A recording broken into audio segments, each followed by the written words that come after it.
World news के sponsor हैं स्वागत, अदरक, लहसुन और मसाले 100% प्योर एंड हाइजीनिक। अस्सलाम वालेकुम, आदाब। मैं हूं खलील फरहाद। हेडलाइंस के साथ शुरू करते हैं वर्ल्ड न्यूज। हरम शरीफ में सोशल डिस्टेंसिंग की पाबंदी पर दोबारा अमल करने के हुक्म के बाद सऊदी हुकूमत का एक और बड़ा फैसला। अब 10 दिनों के वक्फे से दूसरा उम्रा करने पर लगा दी पाबंदी।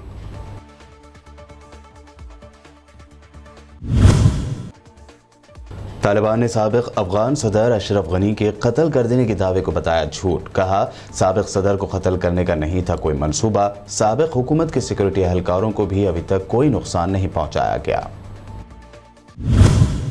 इसराइल और हमास के दरमियान बढ़ती कशीदगी जल्द जंग में बदल सकती है। माहिरीन ने जाहिर किया अंदेशा। कहा, गजा को जरूरी साजो सामान ले जाने के रास्ता न देने से इसराइल के खिलाफ छिड़ सकती है जंग। कर्नाटक के कॉलेज में हिजाब को लेकर जारी तनाज़े के दरमियान जाफरानी शरपसंदों की नई शरपसंदी। बाहिजाब मुस्लिम तालिबात के खिलाफ भगवा रंग के स्कार्फ पहनकर कॉलेज पहुंची लड़कियां।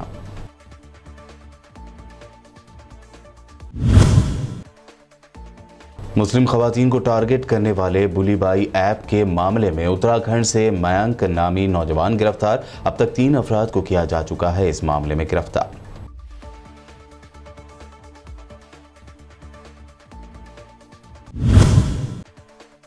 कोरोना के बढ़ते असर के दरमियान कांग्रेस ने लिया बड़ा फैसला। उत्तर प्रदेश में कैंसिल कर दी सारी रैलियां। सीएम योगी ने भी जुमेरात की नोएडा की रैली को कर दिया मनसूख।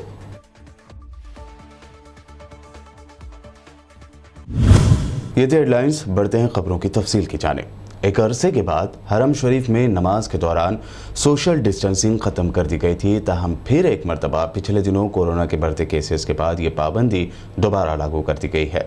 इतना ही नहीं, अब उम्रे को लेकर बढ़ती गई नरमी भी बर्खास्त कर देने का सऊदी हुकूमत ने ऐलान किया है। सऊदी अरब के हुकाम ने अब एक उम्रे के फौरी बाद दूसरी उम्रे की सहूलत ख़त्म कर दी है। सऊदी वजारत हज व उम्रा के मुताबिक अब एक उम्रे के बाद 10 रोज़ का वक्फा लाजमी करार दे दिया गया है। हुकाम के मुताबिक 10 दिनों के वक्फे पर उम्रे का इजाज़तनामा जारी नहीं किया जाएगा। सऊदी अरब के हुकाम ने यह फैसला कोरोना के बढ़ते केसेस को मद्देनजर रखते हुए किया है। तालिबान के नायब वज़ीर आज़म मुल्ला अब्दुल गनी बरादर ने साबिक़ अफगान सदर अशरफ गनी के उस दावे को मुस्तरद कर दिया है कि वो अफगानिस्तान से इसलिए फ़रार हुए कि उन्हें खौफ था कि तालिबान उन्हें कत्ल कर देंगे। रेडियो टेलीविज़न ऑफ अफगानिस्तान यानी RTA को दिए गए एक इंटरव्यू में मुल्ला बरादर ने कहा कि साबिक़ सदर अशरफ गनी को कत्ल करने का हमारा कोई मंसूबा नहीं था। मुल्ला बरादर ने दीगर उमूर पर भी बातचीत की, जिनमें तालिबान की जानिब से साबिक़ हुकूमत के सिक्योरिटी एहलकारों को मावराए अदालत सादर की जाने वाली सज़ाओं का मामला भी शामिल है। बकौल उनके, गुज़िश्ता हुकूमत के फ़ौजियों के साथ बज़ाहिर कोई ज़्यादती नहीं की गई। अगर कुछ मामलों में खुफिया तौर पर ऐसा किया गया तो हमने मुलविस अफराद को गिरफ्तार कर लिया है। हम अपनी सिक्योरिटी फोर्सेस को ये भी इजाज़त नहीं देते कि वो किसी पर तशद्दुद तक करें। मुल्ला बरादर ने बैनुल अक़वामी बिरादरी से मुतालबा किया कि वह तालिबान की हुकूमत को तस्लीम करे। गजा पट्टी और इसराइल के दरमियान मौजूदा हालात के मद्देनज़र कुछ माहिरीन अंदेशा जाहिर कर रहे हैं कि जंग के इम्कानात बहुत ज़्यादा बढ़ गए हैं। तुर्की की आनातोली न्यूज़ एजेंसी से बात करते हुए कुछ माहिरीन ने यह बात कही कि गुज़िश्ता जंग के बाद हुई जंगबंदी मुआहदे में इसराइल ने यह शर्त कबूल कर ली थी कि वो गजा की तामीर नौ के लिए ज़रूरी साजो सामान गजा ले जाने की इजाज़त देगा। लेकिन 1 साल होने वाला है और इसराइल बार बार टाल मटोल करते हुए अपने वादे से मुनहरिफ हो रहा है, और अगर इसराइल का यही रवैया जारी रहा तो झड़पें शुरू हो जाना यकीनी है। हमास ने खुली धमकी दी है कि अगर इसराइल ने गजा की तामीर नौ में इसी तरह रुकावट डालने का सिलसिला जारी रखा तो उसे खमियाजा भुगतना पड़ सकता है। हमास के रहनुमा इब्राहिम अल-मदहून ने एक बयान में कहा कि अगर नाकाबंदी जारी रही तो हम हर तरह से इसका मुकाबला करेंगे। आनातोली न्यूज़ एजेंसी से बात करते हुए मदहून ने कहा कि मुतादिद असबाब हैं जो गजा को धमाका खैर सूरत हाल की जानिब ले जा रहे हैं। मदहून का ये भी कहना था कि एक तो गजा की नाकाबंदी, दूसरे बैतुल मुक़द्दस में इसराइल की शरंगेज़ कार्रवाइयाँ, और तीसरे फ़लस्तीनी कैदियों के साथ इसराइल का गैर इंसानी रवैया वो वजूहात हैं जो नई जंग का आगाज़ करवा सकते हैं। मारूफ हॉलीवुड एक्ट्रेस और Harry Potter fame girl Emma Watson ने सोशल मीडिया पर फ़लस्तीनियों की पुरजोर हिमायत की है। हालांकि 31 साल एमा वॉटसन की जानिब से फ़लस्तीनियों से इज़हार यकजहती से मुताल्लिक़ पोस्ट डालने के बाद इसराइल के सियासी लीडर, सफ़ीर और इसराइल नवाज शख्सियात एमा वॉटसन को यहूद दुश्मन करार दे रहे हैं। एक्ट्रेस ने 3 जनवरी को इंस्टाग्राम पर फ़लस्तीनियों से इज़हार यकजहती करते हुए एक तस्वीर पोस्ट की थी और साथ ही बरतानवी निजाद ऑस्ट्रेलियावी मुसलमान लखारी सारा अहमद की यकजहती से मुताल्लिक़ एक नज़म भी लिखी। एमा वॉटसन की यकजहती से मुताल्लिक़ शेयर की गई तस्वीर और पोस्ट वायरल हो गई और बरतानवी व अमेरिकी मीडिया समेत इसराइली मीडिया ने भी इस पर खबरें शाये की और दुनिया भर में फ़लस्तीनियों की हिमायत करने वाले लोगों ने उनकी तारीफ़ें की।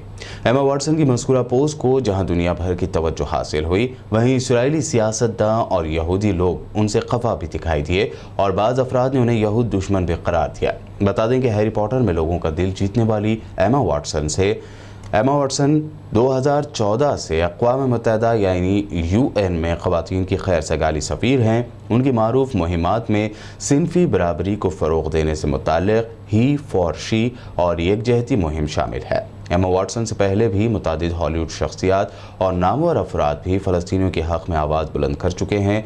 गुज़िश्ता साल मॉडल बेला हदीद को भी फ़लस्तीनी अफराद से इज़हार यकजहती पर यहूद दुश्मन करार दिया गया था। दुबई और इसराइल के दरमियान मुआहदे और बेहतर ताल्लुकात होने के बाद इसराइलियों का दुबई आना जाना मामूल बन गया है। ऐसे में इसराइली शहरी दुबई के लोगों की शाहाना ज़िंदगी और यहाँ की कीमती चीज़ों से काफ़ी मरूब हुए हैं और शायद यही वजह है कि ये इसराइली शहरी चोरी करते नजर आ रहे हैं। हाल ही में दुबई आने वाले इसराइली सयाहों के पास चोरी की वारदातों में इजाफा हो गया है। 1 जनवरी को दुबई एयरपोर्ट की ड्यूटी फ्री शॉप से 3 इसराइली शहरियों को चोरी करते हुए पकड़ा गया है। इसराइली मीडिया के मुताबिक 3 इसराइली सयाहों ने कीमती शराब, चॉकलेट और गोल्ड प्लेटेड स्मार्टफोन चोरी किए थे। इसराइल की सिफारती मदाखलत के बाद दुबई हुक्काम ने तीनों चोर इसराइलियों को अलामती जुर्माना लेकर रिहा कर दिया। अमेरिका समेत दिगर आलमी ताकतों की धमकियों को नज़रअंदाज करते हुए नॉर्थ कोरिया की किम जोंग उन हुकूमत ने फिर एक मरतबा बैलिस्टिक मिसाइल का तजुर्बा किया है। रिपोर्ट के मुताबिक शुमाली कोरिया ने अमेरिकी धमकियों को नज़रअंदाज करते हुए बुध की सुबह एक बैलिस्टिक मिसाइल दागा जो बहरे जापान में गिरा। नए ईस्वी साल में नॉर्थ कोरिया की जानिब से ये पहला बैलिस्टिक मिसाइल का तजुर्बा है। वाज़ेह है कि शुमाली कोरिया अक़वाम मुत्तहिदा की पाबंदियों, अमेरिका से मुआहदे और जनूबी कोरिया से डील को बालाए ताक रखते हुए उससे कबल भी एटमी सलाहियतों के हामिल क्रूज मिसाइल और बैलिस्टिक मिसाइल के तजुर्बात कर चुका है, जिस पर अमेरिका ने सख्त रद्द-ए-अमल दिखाते हुए शुमाली कोरिया पर मुख्तलिफ किस्म की पाबंदी की धमकी दी। ताहम शुमाली कोरिया का कहना है कि जब तक अमेरिका प्यांगयांग के खिलाफ अपनी दुश्मनाना पॉलिसी को तर्क नहीं करता, उस वक्त तक वो अपने जोहरी और मिसाइली प्रोग्राम को जारी रखेगा। सऊदी अरब के फॉरेन मिनिस्टर शहजादा फैसल बिन फरहान ने मुमलिकत की ईरानी खिलाफ वर्जियों, खास तौर पर उसके जोहरी प्रोग्राम के मैदान में होने वाली खिलाफ वर्जियों पर तशवीश का इजहार किया है। एथेंस में अपने यूनानी हममनसब निकोस डेंडिया के साथ एक मुश्तरका प्रेस कॉन्फ्रेंस से खिताब करते हुए सऊदी वजीर खारजा ने ईरान पर एक बार फिर अपने जोहरी प्रोग्राम में शफाफियत पर जोर दिया।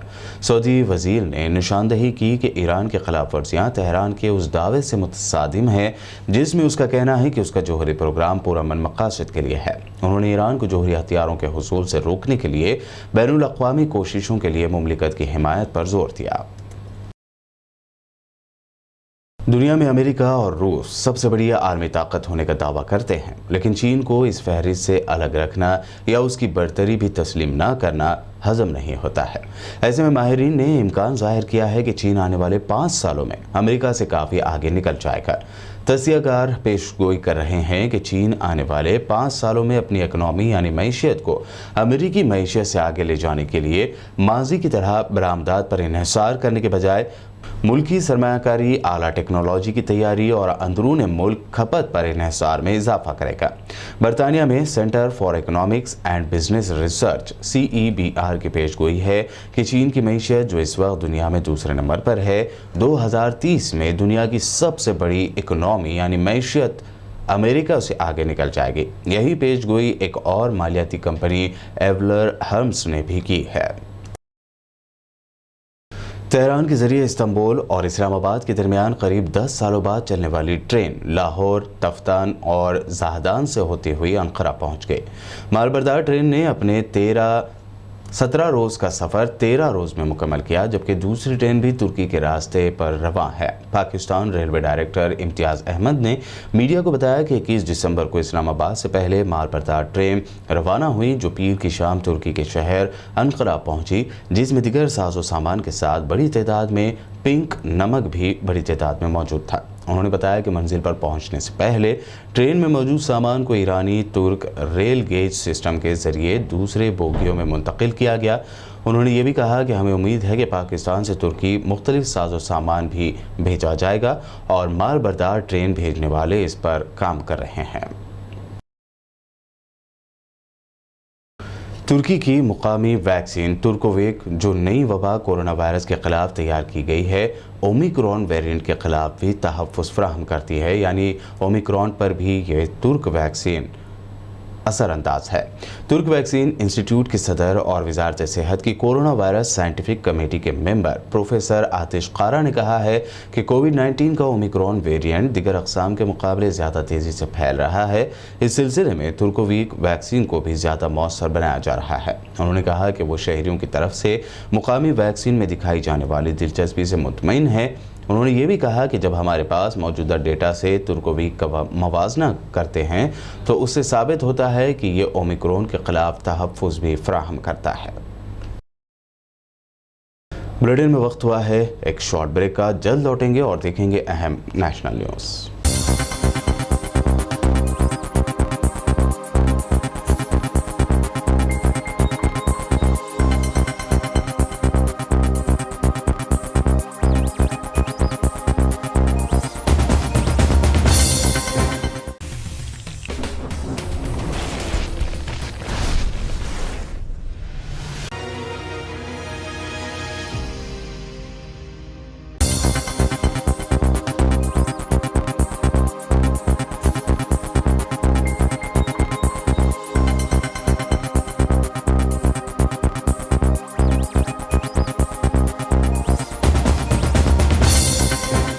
ब्रेक के बाद आइए अब देखते हैं अहम नेशनल न्यूज़।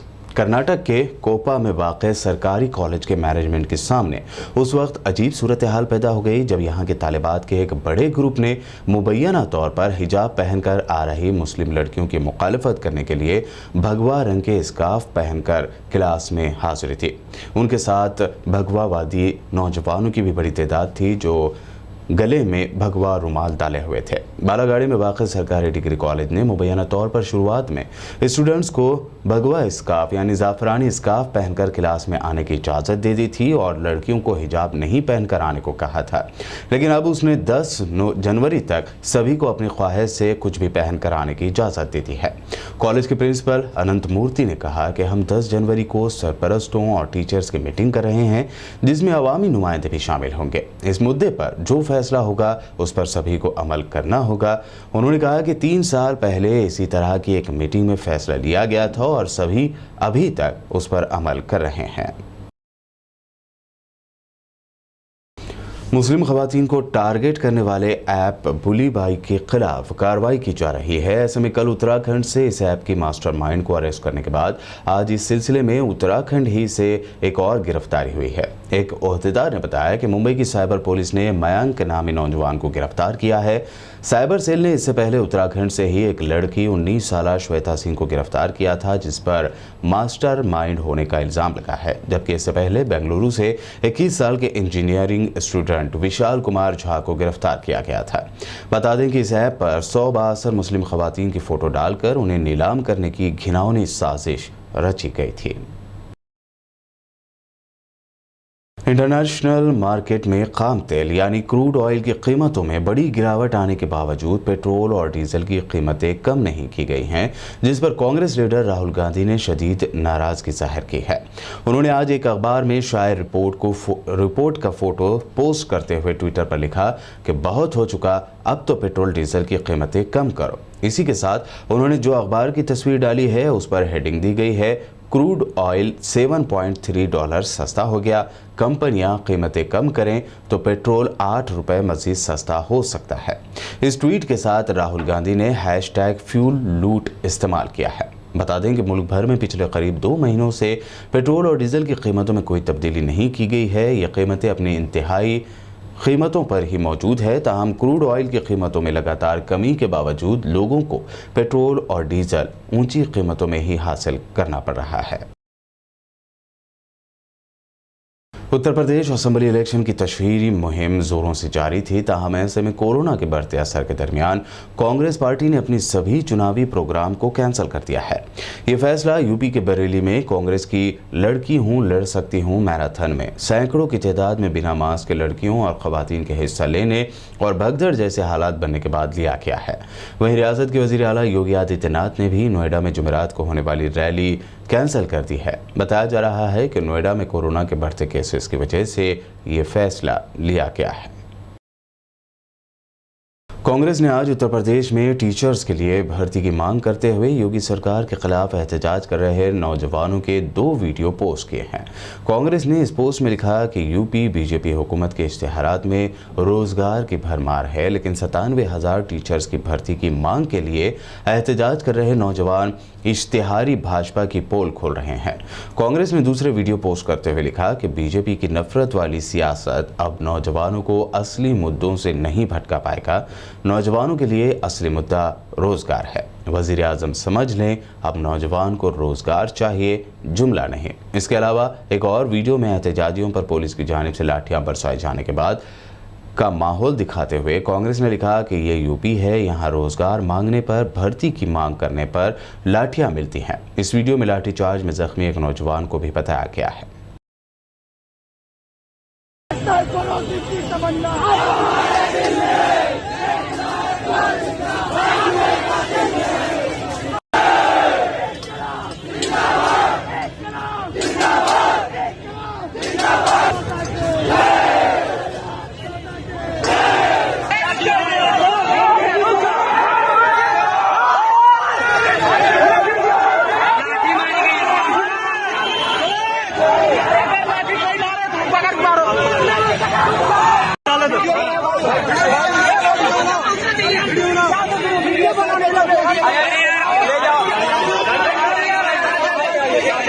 वज़ीर आज़म नरेंद्र मोदी के पंजाब दौरे से पहले कांग्रेस खातून लीडर अलका लांबा ने जमकर पीएम मोदी पर तनकीद की। उन्होंने कहा कि किसानों के खिलाफ कवानीन लाने और उनके मसाइल हल करने में नाकाम रहने के बावजूद वो पंजाब का दौरा कर रहे हैं, जो बुरी तरह नाकाम होगा। अलका लांबा ने कहा कि आपको पंजाब बिल्कुल नहीं सुनेगा। जय हिंद साथियों, आज 5 जनवरी 2022 है। पिछले 6-7 दिनों से मैं पंजाब चंडीगढ़ में हूँ। लोगों के बीच में जाना हो रहा है और पता लग रहा है आज देश के प्रधानमंत्री नरेंद्र मोदी जी पंजाब आ रहे हैं। पंजाब के बच्चे बच्चे कहें, बड़े बुजुर्ग कहें, युवा कहें, किसान कहें, खास तौर से जिनमें भारी गुस्सा भरा हुआ है देश की केंद्र की भाजपा मोदी सरकार और खास तौर से प्रधानमंत्री मोदी जी के लिए। वो ये पूछ रहे हैं कि जब हमारा अन्नदाता, हमारा किसान अपने हक अधिकारों के लिए दिल्ली की दहलीज पर पहुंचा था, तब आपके पास समय नहीं था उन्हें सुनने का, और हमारे 700 किसान शहीद हो गए। आपने उनकी शहादत का अपमान किया, उन्हें एक बार भी खड़े होकर सदन में श्रद्धांजलि नहीं दी। न्यूनतम समर्थन मूल्य कानून कहें, अभी भी उस पर फैसला नहीं लिया गया, और 3 कृषि कानून आपने वापस नहीं लिए मोदी जी, आपको मजबूर किया गया। उन शहादतों की वजह से ये 3 कृषि कानून जो आपने अपने पूंजीपति मित्रों को लाभ देने के लिए बनाए थे, उससे कदम पीछे हटने पड़े। आपको पीछे कदम इसलिए भी हटाना पड़ा क्योंकि 5 राज्यों के चुनाव में आपको अपनी हार होते हुए दिख रही थी। आज पूरा बच्चा बच्चा कहें, पंजाब का किसान कहें, मोदी गो बैक मोदी के नारों के साथ सड़कों पर उतरा हुआ है। जब हम किसान पंजाब का दिल्ली की दहलीज पर था, आपने नहीं सुनी, तो आज जब आप पंजाब में आ रहे हैं तो पंजाब आपको मोदी जी नहीं सुनना चाहता। वो आज आपको अपना दर्द सुनाना चाहता है। आपके द्वारा किए गए अन्याय को वो आपको चीख चीख कर बताना चाहता है। लेकिन आप अपने वही हवाई जहाज के दौरे से आएंगे, वीवीआईपी सुरक्षा में आएंगे, अपने मन की बात करके और भाग जाएंगे यहां से, क्योंकि चुनाव है, वोट चाहिए आपको। करोड़ों लाखों रुपए की घोषणाएं करेंगे, पैकेज का लालच देंगे, पर आपके लालच में पंजाब आने वाला नहीं है। पंजाब को मालूम है कि ये बदला लेने के समय उन शहादतों का जो आपकी जिद की वजह से दिल्ली की दहलीज पर उन्होंने दम तोड़ा है। ये उनकी असली श्रद्धांजलि होगी गो बैक मोदी के नारों के साथ। सावधान मोदी जी। उत्तर प्रदेश के मुरादाबाद में एक अवामी जलसे से खिताब करते हुए MIM supremo barrister Asaduddin Owaisi ने वजीर दाखिला अमित शाह का जमकर मजाक उड़ाया। अमित शाह की जानिब से निज़ाम का फुल फॉर्म कुछ और ही बताने पर तंज करते हुए असदुद्दीन ओवैसी ने कहा कि योगी राज में राज का मतलब है रिश्वत, अजय मिश्रा और जातिवाद यानी जात पात है। निजाम का मतलब शासन होता है। निजाम का मतलब क्या था? जरा उत्तर प्रदेश की जनता को सच सच बताइए। उनके निजाम का मतलब है एन से नसीमुद्दीन, आई से इमरान मसूद, जेड से आजम खान और एम से मुख्तार अंसारी। भाई आप मुझे बताओ, आपको नसीमुद्दीन, इमरान, आजम और मुख्तार वाला निजाम चाहिए क्या? चाहिए क्या? या योगी जी और मोदी जी वाला विकास वाला चाहिए? अमित शाह मुरादाबाद आए थे। मुरादाबाद आकर बड़ा बोले, वो क्या बोले? निजाम की बात की अमित शाह। अंग्रेजी में एन से कहा नसीमुद्दीन, आई से इमरान, एस और ए से कह दिया आजम, जेड और ए से आजम कह दिया। अमित शाह साहब, आप ये क्यों नहीं बोलते कि उत्तर प्रदेश में योगी के राज है और राज के माने, आर के माने क्या है? रिश्वत। ए के माने अजय मिश्रा, जे के माने जातिवाद। आप निजाम की बात करते हैं और अमित शाह यहां पर उत्तर प्रदेश या मुरादाबाद में आकर के कि बीजेपी ने विकास किया, व्यापार हुआ और सांस्कृतिक विरासत को बचाया। अमित शाह साहब, ये सांस्कृतिक विरासत क्या हमारी बच्चियों की बोली लगाना है? बताओ। फिर आप कहते हैं कि व्यापार, अरे व्यापार करने वाले, ये मुरादाबाद का जिला है, यहाँ पर पीतल नगरी कहा जाता है। आपके लॉकडाउन ने, आपके GST ने, आपके डिमोनेटाइजेशन ने उस कारोबार को बर्बाद कर दिया, लाखों लोगों को बेरोजगार कर दिया। साबुन से लेके बनियन तक GST आ चुकी है। फिर भी अमित शाह बोलते व्यापार। अच्छा, विकास, कौन सा विकास हुआ अमित शाह? बताओ योगी आदित्यनाथ, बताइए नरेंद्र मोदी। 2017 में बीजेपी ने कहा था कि 70 लाख नौकरियां उत्तर प्रदेश के नौजवानों को दी जाएगी। कहा था ना? 70 लाख। अब आप में से कोई हाथ उठाकर बताओ कितनों को नौकरी मिली? एक को तो मिली होगी, वरना इल्जाम मुझ पे डालेंगे कि ओवैसी ने भड़काऊ भाषण कर दिया। अच्छा, कितने नौजवानों को नौकरी चाहिए? हाथ उठाओ।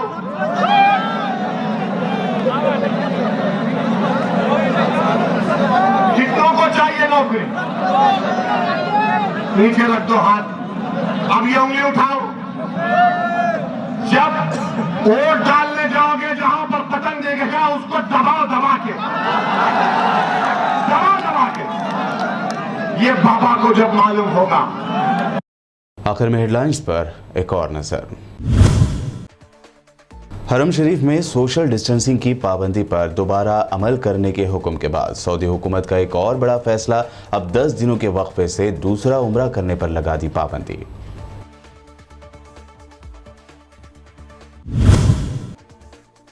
तालिबान ने साबिक अफगान सदर अशरफ गनी के कत्ल कर देने के दावे को बताया झूठ। कहा, साबिक सदर को कत्ल करने का नहीं था कोई मंसूबा। साबिक हुकूमत के सिक्योरिटी एहलकारों को भी अभी तक कोई नुकसान नहीं पहुंचाया गया। इसराइल और हमास के दरमियान बढ़ती कशीदगी जल्द जंग में बदल सकती है। माहिरीन ने जाहिर किया अंदेशा। कहा, गजा को जरूरी साजो सामान ले जाने के रास्ता न देने से इसराइल के खिलाफ छिड़ सकती है जंग। कर्नाटक के कॉलेज में हिजाब को लेकर जारी तनाज़े के दरमियान जाफरानी शरपसंदों की नई शरपसंदी। बाहिजाब मुस्लिम तालिबात के खिलाफ भगवा रंग के स्कार्फ पहनकर कॉलेज पहुंची लड़कियां।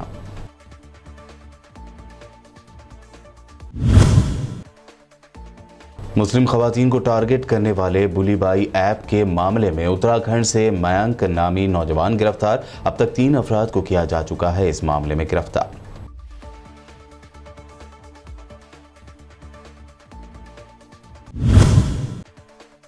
कोरोना के बढ़ते असर के दरमियान कांग्रेस ने लिया बड़ा फैसला। उत्तर प्रदेश में कैंसिल कर दी सारी रैलियां। सीएम योगी ने भी जुमेरात की नोएडा की रैली को कर दिया मनसूख।